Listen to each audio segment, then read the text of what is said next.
The levers are gone. The emergency era is officially over. But is Barcelona actually back to being a global powerhouse? It's April 2026 and the numbers are finally in. For the last few years, we have heard nothing but economic crisis and financial ruin. But today, we are breaking down a bank account that is finally firing on all cylinders. This is the deep dive into Barcelona's 2026 resurrection. Let's start with the headline that sent shockwaves throughout European football. 1.06 billion euros.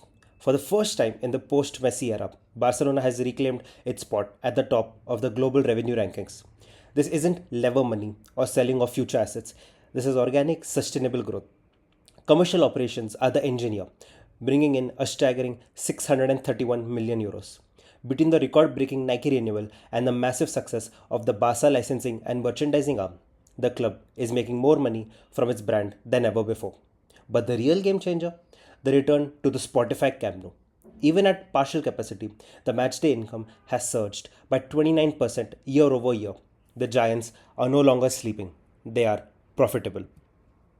Now let's address the elephant in the room, the debt. To understand Barca's future, you have to separate their bank accounts. First, the operational debt. The bad debt that once threatened to bankrupt the club is now down to 469 million euros. This is a massive drop from the nearly 700 million euros we saw just a few years ago. On the other side, we have the Aspire Barca stadium debt at 1.45 billion euros. This is a long term mortgage structured over 35 years. It's not toxic debt because it's tied directly to the projected 250 million euros in additional annual revenue that the Finnish stadium will generate. In short, the club has moved from a debt crisis to a managed investment. This is the most critical part of the summer. As of April 2026, Barcelona is within touching distance of the 1:1 rule. Since the financial crash, Barca has been in the penalty box, only allowed to spend about 50% of what they save.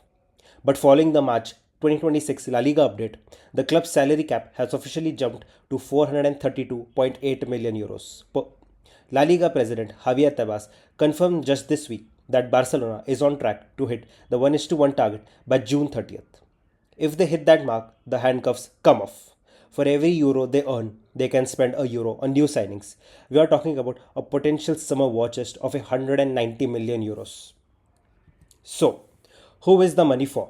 The strategy board is set. Number 1, Julian Alvarez. The Atletico Madrid star has reportedly made it clear. He wants to be the face of New Barca. He won't be cheap, likely costing over 100 million euros, but with the 1:1 rule, Barca finally has the liquidity to make it happen. Number 2, Alessandro Bastoni. Hansi Flick has identified the Inter Milan anchor as the missing piece in his defense. Inter has already rejected an opening bid, but sources say a deal around 70 million euros is very much alive. But to buy, you must sell. Ferran Torres has officially been placed on the transfer list with a 50 million euros price tag. Newcastle and Aston Villa are circling meanwhile. Jules Koundé is no longer untouchable, with a market value of 60 million euros plus. His sale might be the final sacrifice needed to bring the dream signings to the Camp Nou. The bottom line, Barcelona is moving from survival to strategy. Revenue 1.06 billion record.